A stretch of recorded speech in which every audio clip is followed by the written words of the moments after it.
Thank you very, very much. I can't even begin to explain how excited I am to be here. The introduction referred to my work in public health and in Brockville, not far from here, and most of that was with the Canada Prenatal Nutrition Program in some capacity, some direct service, some program planning. So I had the privilege of working with a lot of pregnant women from some very, very difficult circumstances, again, both directly and indirectly with their healthcare providers. So this is an area of real passion for me. We know that there's a link between environmental exposures and the social determinants of health, health equity, the health of pregnant women and their babies. And in order to understand these links and these effects, it's my job to sort of present what the social determinants of health are, what health equity is, set the base for what those theories and those principles are, and then why pregnant women who are living with these circumstances are at greater risk of the environmental exposures we're here to talk about. The social determinants of health are interrelated social, political, economic factors. They're multifaceted, they're interdependent, complex. So the solutions for addressing the social determinants of health are also multifaceted and complex. The status of one determinant of health factor affects the status of another. So just when you make some progress on one end, it then changes the entire dynamic of how those determinants of health work together and how they interact to produce the conditions that will affect an individual's health or a community's health. The impact of poverty on health can't be assumed to just be because of the poor choices of individuals that are at the center. These choices are often made under the umbrella of these socioeconomic and other really complex conditions. Individuals often make choices that they might not otherwise make if they were presented with a different set of circumstances. This refers really well to Dr. Phillips' point on the healthy food choices and concept of food security and environmental health choices, and sometimes those healthiest choices really are not within the financial control of the individuals that we need to and we want to make those choices. It's funny, I smiled when Dr. Lamphere put up this slide and I thought, oh, this is perfect, because it's the perfect intro to using this whole tip of the iceberg concept to explain the determinants of health. When we define health as the absence of disease, that is where the tip of the iceberg is. And in order to make an impact on the tip, we need to work on those underlying forces. And so like Dr. Lamphere said, it's too often we focus on behaviors and we ignore the source. And if we don't address the source, then that tip that's sticking up over the water, really, there's not going to be much difference made there. Health equity as a concept is defined as when all people have a fair chance to reach their full health potential and are not disadvantaged by social, economic, environmental conditions. It means inclusion for all, improved health for everyone. Inequity is defined as the differences in health that are associated with social disadvantages that are modifiable, avoidable, and considered unfair. So there's a real element of judgment, value systems here, and an element of social justice. And when we talk about health equity, we often talk about leveling the gradient. So you picture this man trying to hold back, trying to not succumb to the health hazards that are in front of him.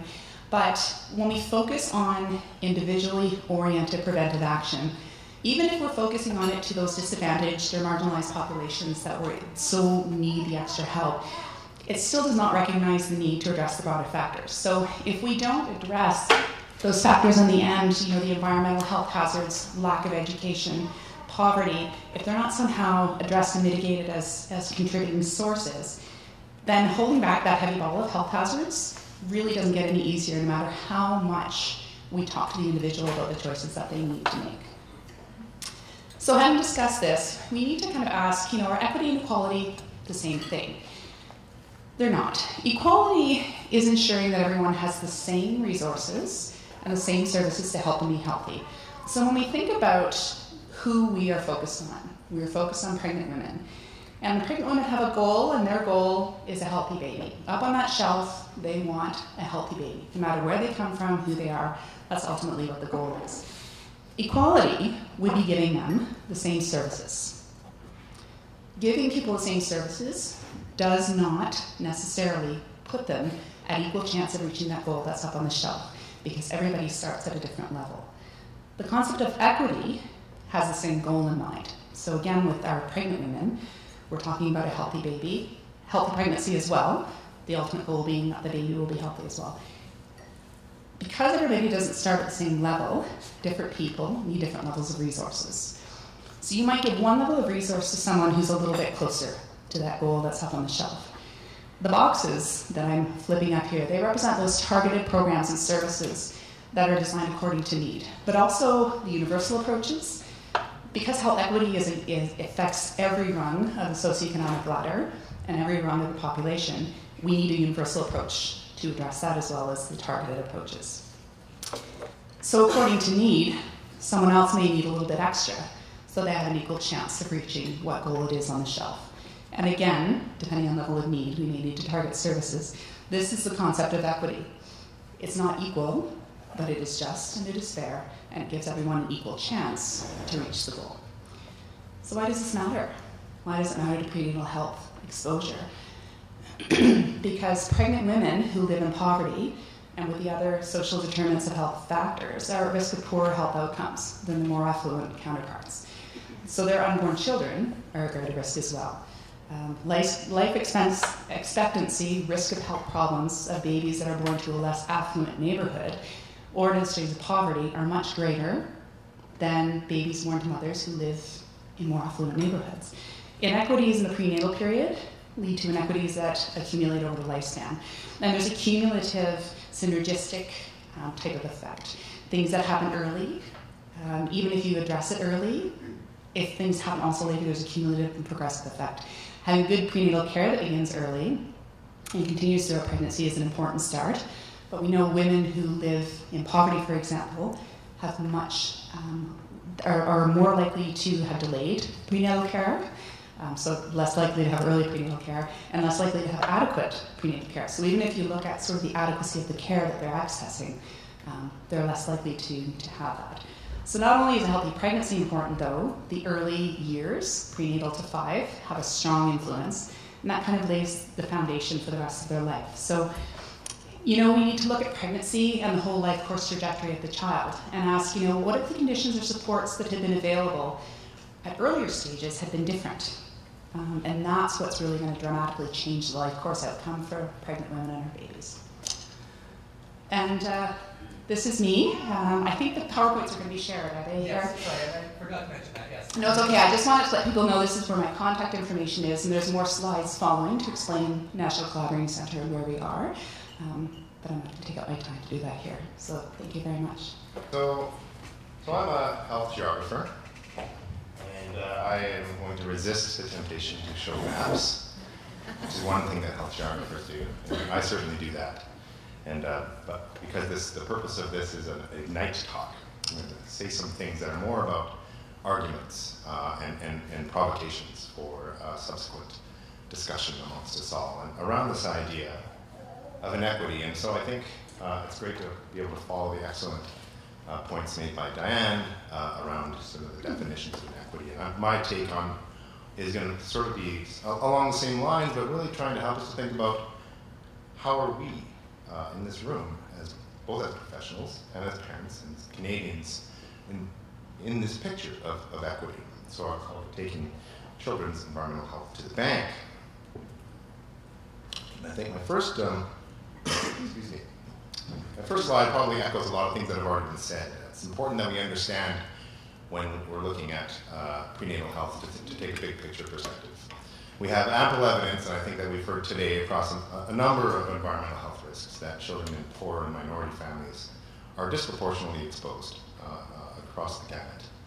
We also have many experts in the room here who could tell us that exposures in utero and in early life present all kinds of extraordinary additional risks to the cognitive development and physical impairment, future illness of kids. But then we have these other three things that I think echo some of Diane's comments. Being poor is not the same thing as living in poverty. And I think it's important for us to understand that idea, that to live in poverty is not just a matter of having few resources and to be given more resources is going to solve your problems. Poverty is the constant struggle to make ends meet under very hostile conditions, under conditions of what geographers and others like to call revanchism. Urban revanchism, for example, is the idea that the poor should not just be blamed for being poor, but should be punished for their deficits. This can refer to in-store policies. This is the work that one of my graduate students is looking at.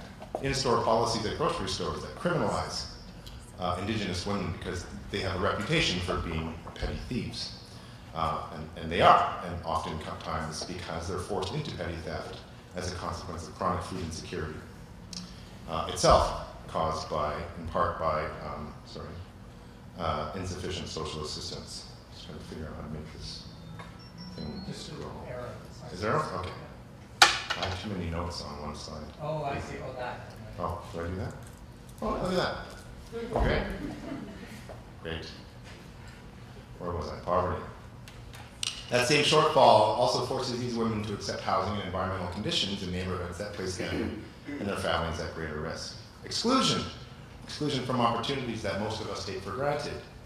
Things that there's a whole lot of examples I could use. One example is vehicle ownership. Ironically, in many places in Canada and the US, lots of research is showing, it's often the people that don't own cars, that don't benefit from having cars, that are obliged to breathe the vehicle emissions of those of us that do own the cars, because they have to live long commuting corridors and so on, where the housing is more affordable. They take on the lion's share of the risks while obtaining none of the benefits of these environmentally destructive habits that we have. And finally, this idea of agency or lack of agency refers to the vacuum of opportunities for children and young parents to convey their own experiences and their own expertise in many cases to those who develop programs and make policies, with the result of us making the wrong kinds of policies and the wrong kinds of programs, leaving them out of the benefits that may come with these policies. Eric's showed some work that he's done recently around risk communication guidelines that miss the mark in many cases by placing the burden of decision-making onto moms who lack the financial capacity in many cases to follow the guidelines. Another example is the new impetus behind household radar mitigation, which is an area that I'm interested in doing more work in, as is Kipchi. Kipchi's been doing great work in this area. Thus far, what we see in radon in Canada are campaigns that are premised solely on raising individual awareness of how cheap it is to test, without thinking about the cost of mitigation. And some work that an undergraduate student of mine has looked at is what happens when you're given this information and you're a mom a single parent on social assistance, and you have a landlord that's probably going to evict you if you suddenly start proposing that there might be a radon problem in your apartment or your house.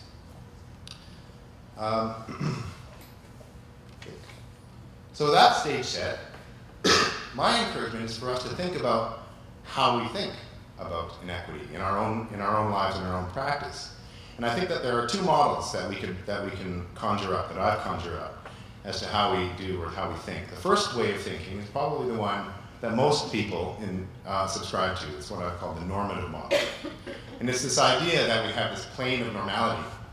The way that most of us are, probably most of us in this room, are these little blue people up on this higher plane. We might call this the middle class. And it's the way that we all ought to be. We all ought to be blue people. And we could probably draw some linkages between my blue people and Bruce's blue people, I think, if we try really hard. And so this can refer to our lifestyle choices, our habits, our individual roles and responsibilities, and things like that. And when we see other people who are unlike us, we think it's our job to lend them a helping hand. This is this idea of a charitable mentality.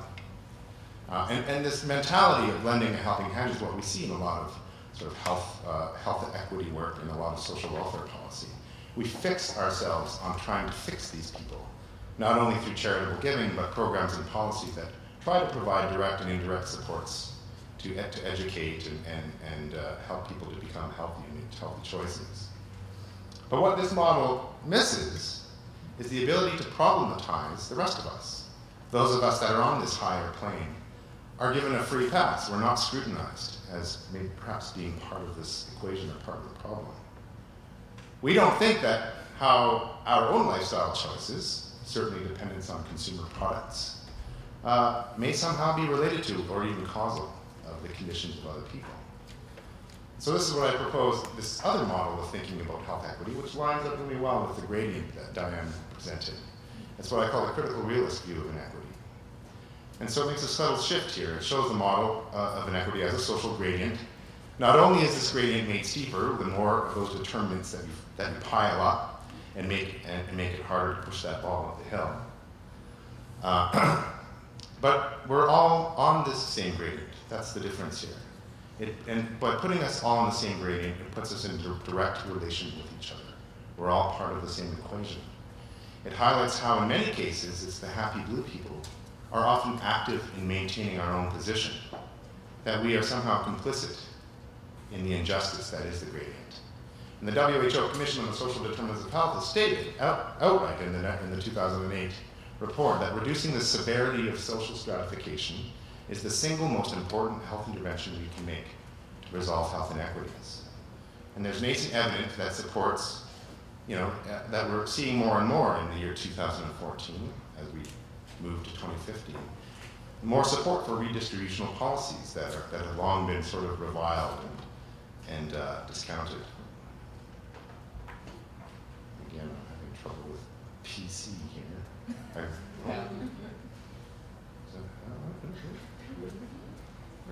Come on, I can't find the arrow. Is there an arrow? More like the little arrow. Oh, there it is. It's just really. It's strange. It's hard. It's hard to move. There we go. It's not working well. So if I do that, will that work? There we go. So just to illustrate, or maybe I'm taking up. Oh, now I really. I hope I'm not taking up too much time here with my fiddling. The opposite of redistribution is something like an income splitting policy, which is great for those of us that are on the blue team. But not only does it not benefit the red people at all, it also perpetuates a scarcity of essential public resources that could really be used for things that have direct bearing on prenatal health, underinvested in housing, First Nations education, primary health care. So such investments, for example, in prevention, as Bruce so eloquently put, primary health care, health in all policies, can help us to ensure that scarce health resources are directed to where they can benefit the most. So in this realist view, we can begin to recognize how we are related. We are all related to each other. Not only the red people, but we're related to the things that put them on this slippery slope, represented here by the can of oil that we're pouring to keep people in their place. It requires that we focus not only fixing surface problems, as important as that is, but transforming the way we relate to each other. This means not only what makes them red, but also what makes us blue. And so, as a concluding thought, let's consider that the WHO has said inequity is difference that is unjust or unfair. So in addition to reducing prenatal exposures, let's focus on some of our attention in our lives and also in our professional practices on where do we locate, where do we find injustice, particularly in the places where we work and the places that we have influence, our own professional bodies and the things that we prioritize in our institutions and practices. And that all sounds good, and political advocacy, most of us think that's a legitimate avenue for public health, but we are also in an environment where other people, lots of people have the opposite opinion. This is an article from the Globe taken last week. One commentator said, it's not the job of public health to have an opinion on taxes, economic policy, free trade, or corporate control. Neither should it be their business to interfere in the freely made choices of adults. Public health ought to stick to our needles and leave the economy alone. So, all is not well in public policy in Canada when opinions like that are given the currency that they are. That's it for me. Hello, everybody. So what I want to do is I really want to build on one of the points that Diane made, and that is equity recognizes that everyone does not start at the same level, and that some people need different level of resources and services to achieve the same level of health. So reaching the hard to reach really starts with going to the places where people are at, in their beliefs, in their culture, in their homes, and in their institutions. So this is Thorncliffe Park. It's a neighborhood that I work in as a community health officer. It's a very dense tower neighborhood of approximately 30,000 recent newcomers, largely from South Asia, mostly of the Muslim faith, who speak many, many languages other than English. It is considered the most fertile neighborhood in Toronto. In fact, there's about 72% more children under the age of 14 than in the rest of Toronto. Imagine a kindergarten-only school with 650 kids and the population growing. It's just phenomenal. Lots of women having babies, lots of high needs, and yes, lots of service providers doing outreach. This is a photograph, actually, of the Flemington Health Center doing some outreach at a breastfeeding support group. So recently, in our attempt to address the high rate of diabetes in this community, we did a focus group with about 25 women to get input into our new healthy eating program for newcomers. So we had a really lively group of women, lots of fantastic ideas. And then near the end of the session, one of the women put up her hands and she said something that kind of took the wind out of our sails. We had to take a step back. And what she said was, if you're not reaching my husband, then there's no point to teaching me. So the men in this particular community play a key decision-making role in their families. So reaching them really is as important as reaching the women. So we have a bit of a challenge ahead of us. To start, we are starting to build relationships with the local mosques and places of worship, along with the respective faith leaders for whom men take their counsel. And we keep hearing over and over, I keep hearing this from many, we need more men in the field of public health nursing. Equity is also about meaningful engagement of the communities we're trying to reach. This is our Hidden Exposures resource that we developed for our public health nurses working frontline with families. While they thought it was a great resource for them, they kept saying this is not accessible for the diversity of families that we're working with. Nor were any of the other resources at the time that were specifically developed for parents. They just weren't accessible, and the nurses weren't using them. So we embarked on qualitative inclusion research to understand the priority environmental health issues of our target group, what actions they'd be willing to take, and their preferred outreach strategy for receiving health information. So this inclusion approach to research involved 2 members of the target community that participated in each and every stage of the research process. And these inclusion researchers were really key to building trust with the 23 participating women, creating a really safe space whereby the participants felt very free to speak honestly and openly about how they felt the health information could be more effectively conceptualized and delivered. As we were wrapping up our research, KIPSHE, the Canadian Partnership for Children's Health and the Environment, they were developing an outreach campaign for parents. So we worked with Erica to really feed our rich data into this initiative. And the results, it's a great campaign that our public health nurses are now using in their outreach. It's a campaign that highlights brief, simple actions focusing on what is feasible and avoiding actions over which they have no control.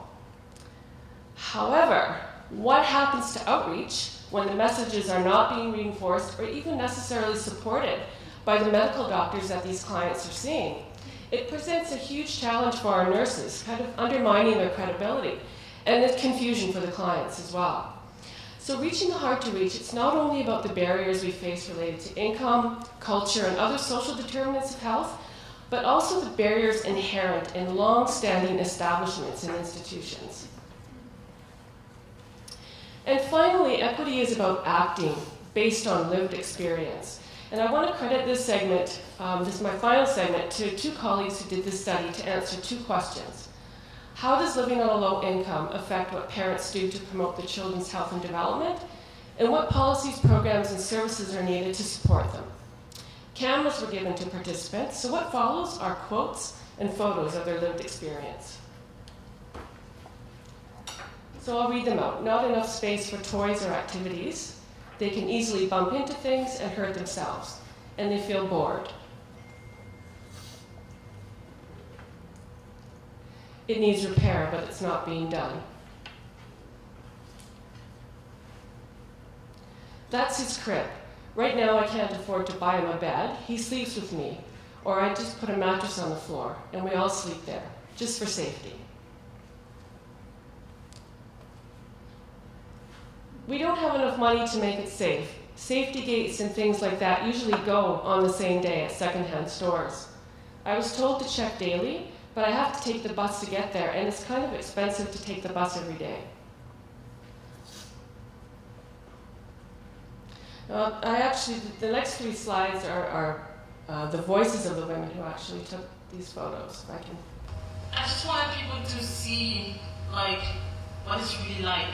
Especially, okay, Shopping as a laundry, it's not even expensive, like really expensive to do your laundry. So that should tell people how bad it is to live on a low income. Just something simple as doing your laundry. You can't.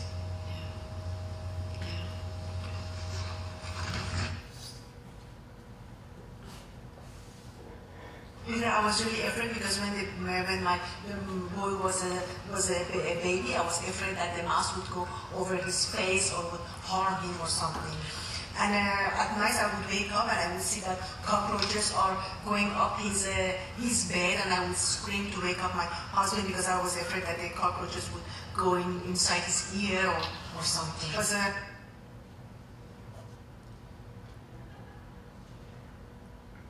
supposed to be supper. For me and my kids. Because, or even right now, I can't even buy food. Right now, my fridge is, my fridge is there, it's empty. I can't even buy food right now. I have no money to buy food. Example, I give them ham. They give me ham. I try to give them even a little. Even I have to do it out, I give it to them. So then they can have food when there's so much to go to sleep. Just something simple as buying food to support your children, you can.